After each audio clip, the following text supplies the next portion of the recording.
Hi, I'm Bear. Hi, I'm Lou, and we're House of BLU.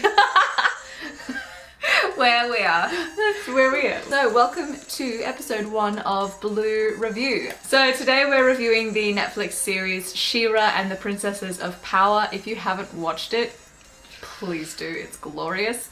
Spoiler alert, we're talking about all 5 seasons. So, we're going to be talking about stuff that happens like up to the final episode. So if you haven't seen it and you want to watch it, I'd definitely recommend like pausing, go watch the entire 5 seasons and then come back and watch this so that you can understand the glory. Just the amazingness. I'm already starting to cry. I'm so hyped. I'm like in love with this show.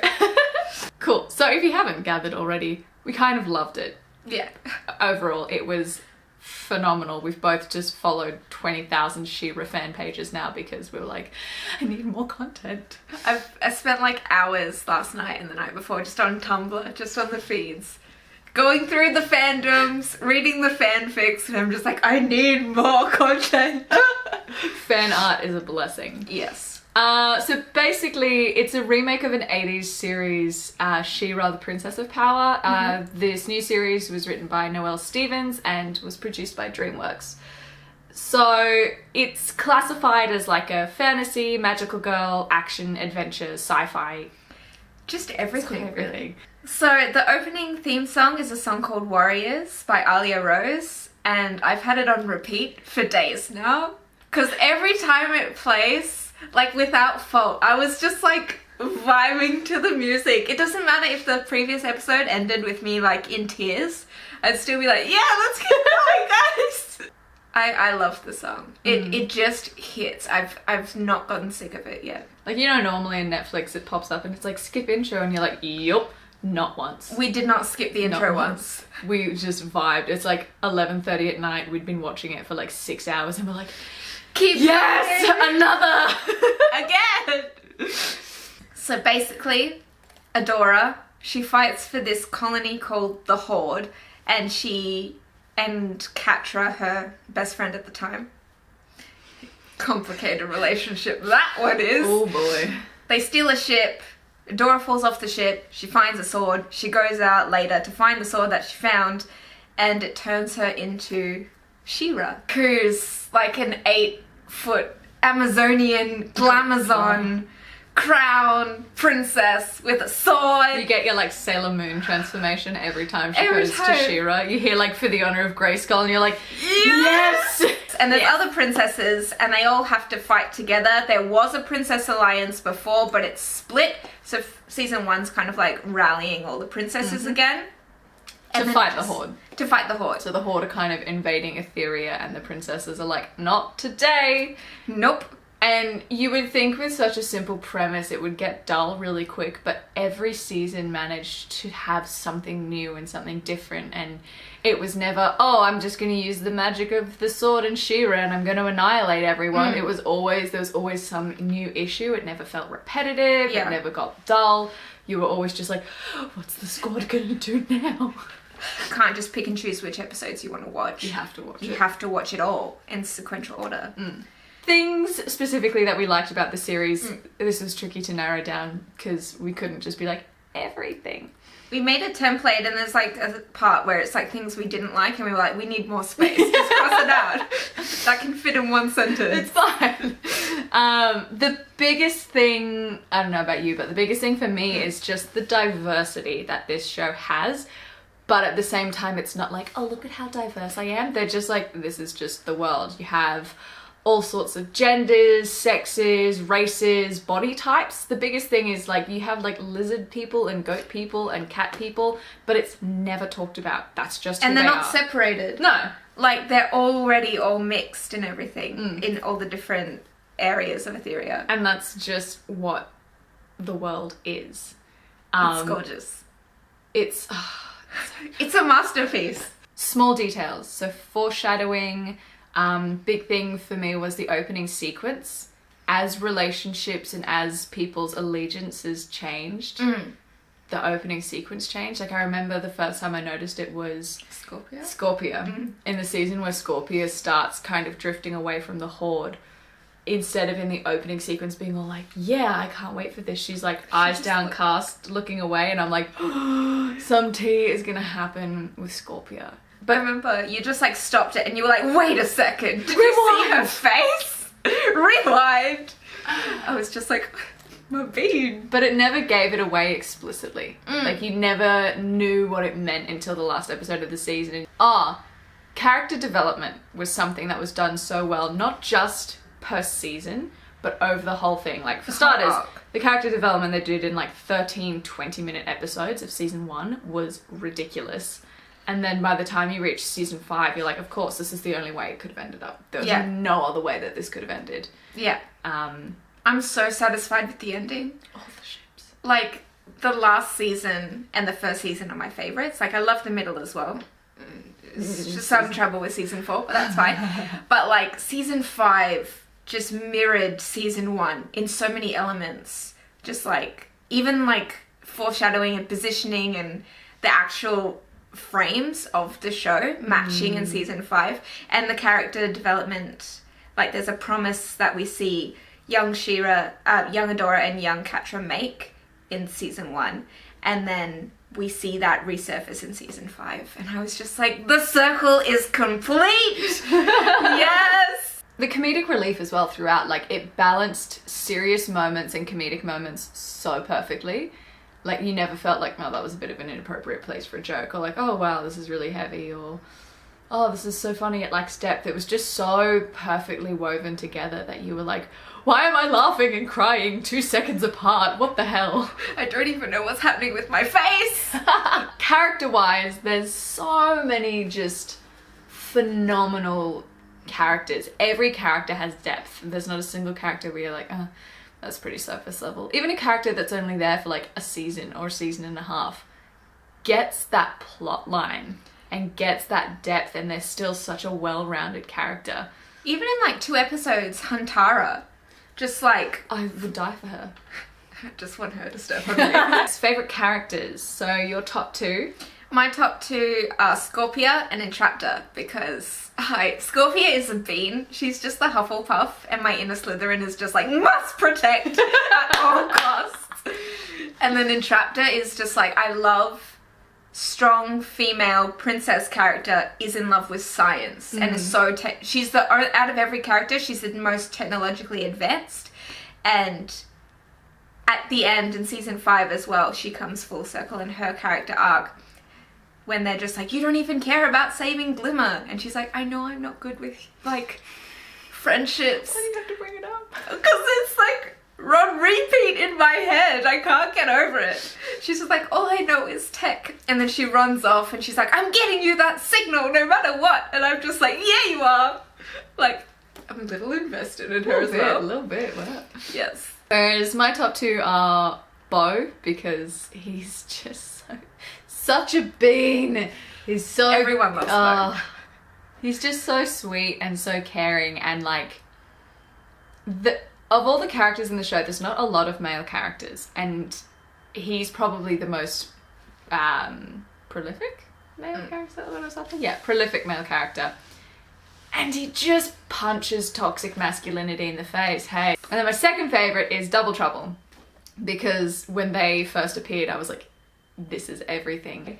They are canonically non-binary, and I was like, yes. Yes. I want them to step on me as well. I just love shapeshifting.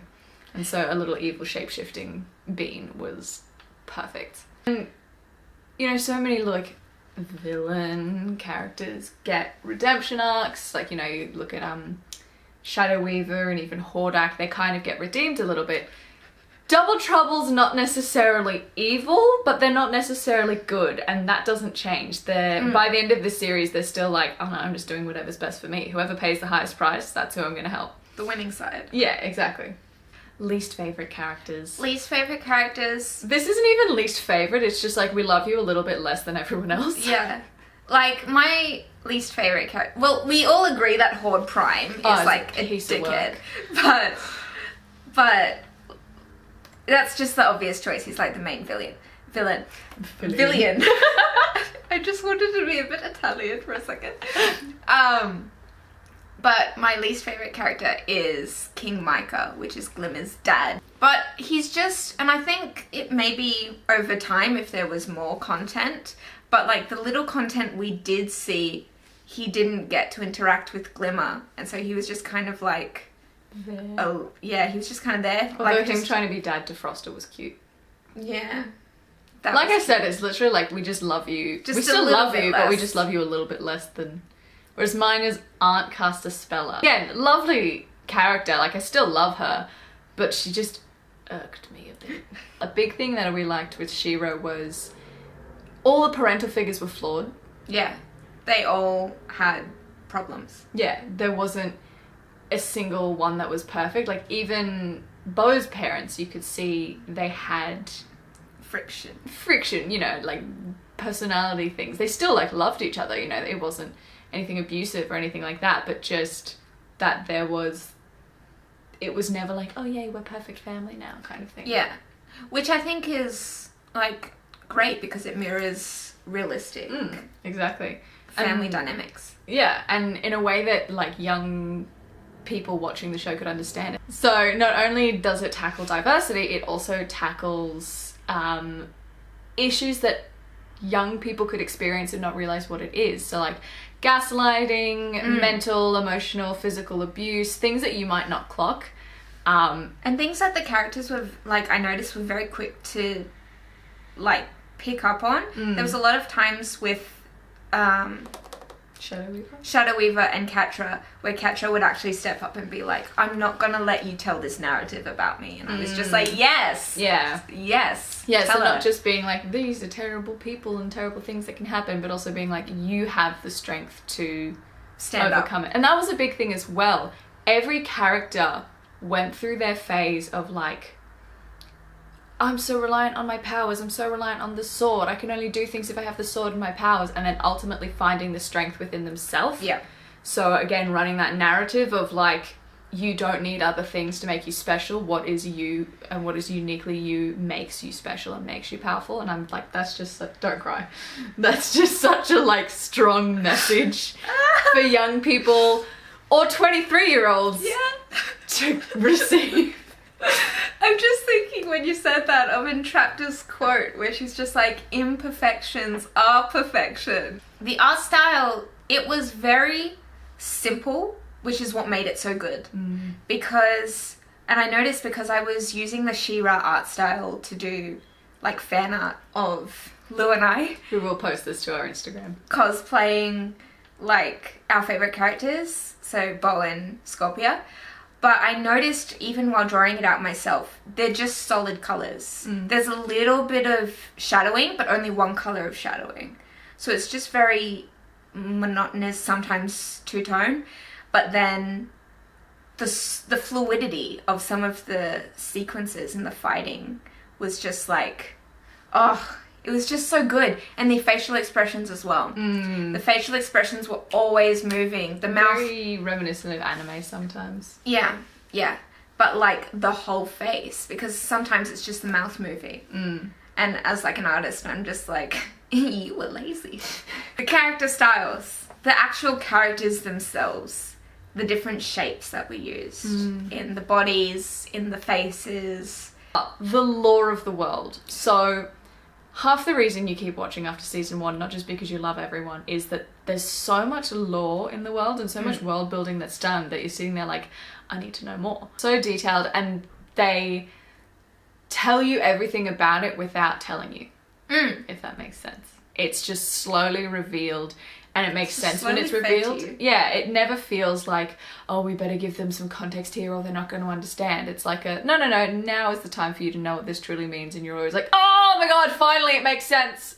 In the last couple of episodes, that's the first time any romance is really talked about. I mean, you get a bit from like Mamister and Seahawk early on, but there's never anything explicitly romantic between any of the characters. You're watching them all and you're like, a ship so hard. You just have ships running the entire time. But it's not like in the dialogue. It's never just like, I want you, or I love you, or I have feelings Until for you. the last episode. And Catra's like, she doesn't feel the way I feel for her. Yes, she does! You just didn't ask!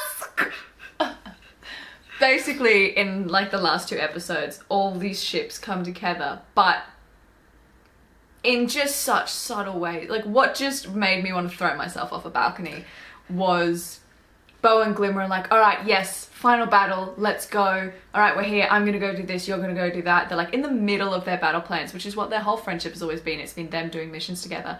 And before Bo can go, Glimmer just grabs him, pulls him to her, and is like, I love you. And he's like, I love you too. And kisses her on the forehead.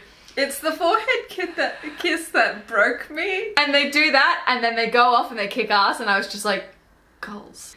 Even when they talk about the relationships in the last 2 episodes, it's not like these big, grand, dramatic moments and that's all they talk about. It's just this small moment and they're like, all right, we have like a world to save, off we go. The bi-representation was beautiful. Like, because nothing is ever stated. Like, they don't use terminology like that. We don't say like, Adora is gay or anything like that. For all we know. They just love who they love. Yeah. Which was just really beautiful. Whether you want to date an alligator, Kyle, like, go off. Do you live your best life? Things that we didn't like. Let us preface this with, we understand why it was done and we understand the convention and we understand that yes, it did work. Yeah, it's not like, why would you do that type No, we understand why you would do it. It's just conventions that we personally hate in everything that we watch whenever it crops up. Biggest thing, season 4 Glimmer and Adora at the beginning of season 5 coming in with the frickin' hero complex. Oh my I can do everything by myself. Yeah. Like, I know that Glimmer's just like having identity crisis because she's just become like a queen and she's got a different shift of power and she's got like double trouble as Flutterina giving her little bits of information. Like, I thought Adora was the leader. Yeah, like I guess she's having a bit of a crisis like, there, but we get it, but it went on so long. Like, Adora has like moments of that where she's just like, I don't have the sword anymore, but you know, I'll still charge into battle unprotected. Yeah. But that was only for 3 episodes. And then Glimmer was the whole season. Managed to be a badass again. And we're just sitting there like, the power of She-Ra comes from you, not the sword, hurry up. And then she figured it out and we're like, well done. Well done. But again, understand why it happened because Glimmer had to have that journey and so did Adora to find themselves. But it's just a convention. I just hate pride complexes. I just struggle. The whole Portal episodes in general is a convention that we both hate. I hate the idea of time travel and like, we're gonna reset everything, and I'm like, no, I've become emotionally attached to the story where we were at, and then they're suddenly like, but what if it never happened? I know, we woke up in the Horde with Adora again. I was like, don't you dare. I will stop. I've stopped watching shows because they're just like, but what if? And I'm just thankfully like, it was 2 to 3 episodes and then we could move on with our lives. And we understand the Portal episode had to happen as well because portals and time.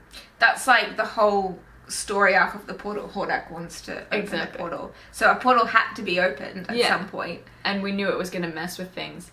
But it's just conventions that we're personally not fans of. Yes. So if you haven't worked out, our review of She-Ra overall is that we thoroughly enjoyed it. Thoroughly enjoyed it. I could not recommend this enough. She-Ra, highly recommend. 10 out of 10. Definitely. Give it a watch on Netflix.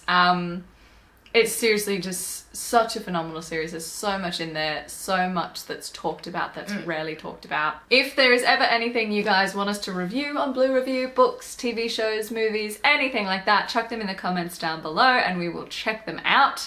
I've been Lou. I'm Bear. Blue out.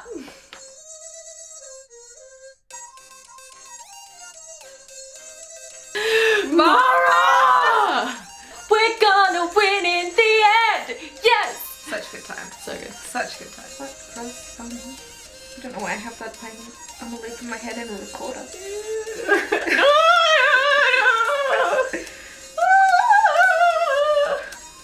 Is that somewhat Okay. cute?